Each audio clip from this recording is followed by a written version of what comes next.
No one likes limiting belief. There is no reason why you should have to live your life with all these limiting beliefs dragging you down every single time you want to do anything. And the truth is, you actually have the ultimate power. You have the ultimate say over whether these beliefs stay in your subconscious. But here's the thing, you're not going to be able to change them using willpower.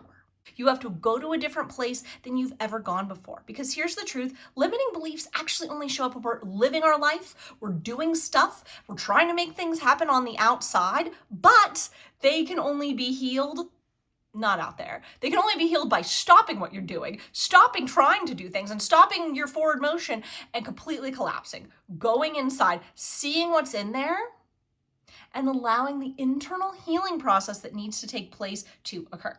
That is so confusing, and that is why I am here to walk you through the journey. Hi, my name is Dr. Erienne Weine. I am a cognitive psychologist, and I teach you to see into your subconscious and heal it. Let's get into this video series where we are going to be actually healing our limiting beliefs. So we know how it feels to be limited by something inside of ourselves, whether we have an entire breakdown or we just sort of never do the thing, somewhere on that spectrum.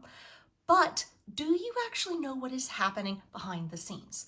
Let's open up the curtain and see what your subconscious is doing when it limits you. So here's the truth. Your subconscious isn't doing some random thing that there's no purpose in doing. Your subconscious, when it limits you, is actually performing one of its primary functions. You may not have ever heard this before, but your mind, it's not designed to limit you. It's meant to protect you.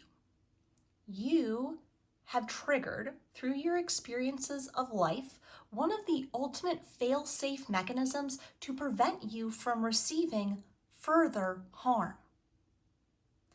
Limiting beliefs don't come from nowhere.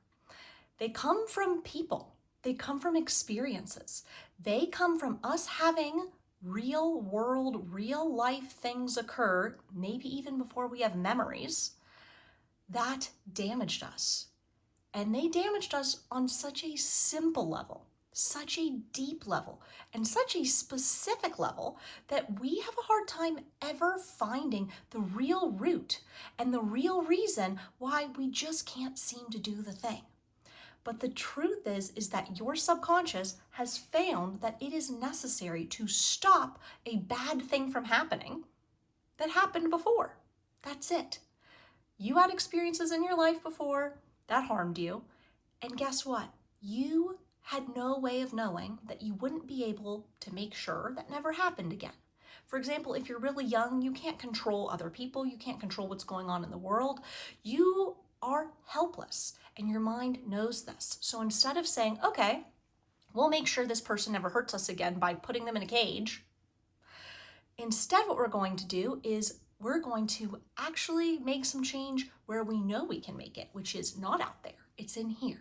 Your mind went on a treasure hunt to see what it could see, and it was like, let me find anything and everything that could have been the source of this bad thing happening.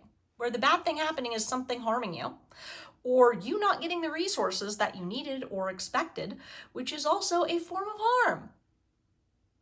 And here's where we get into limiting belief systems. Maybe something happened when you were like a toddler or something like that.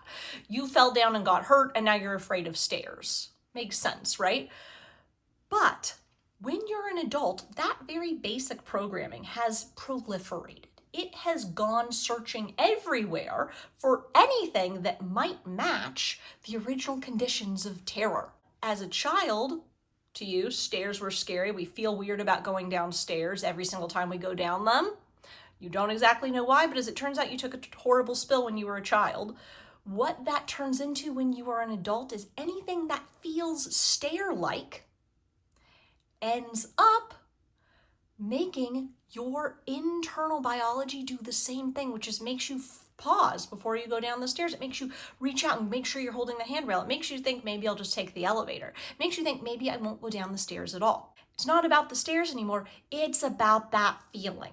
Now that you're an adult, what started out as, hey, let's limit these specific things has turned into, let's limit feelings.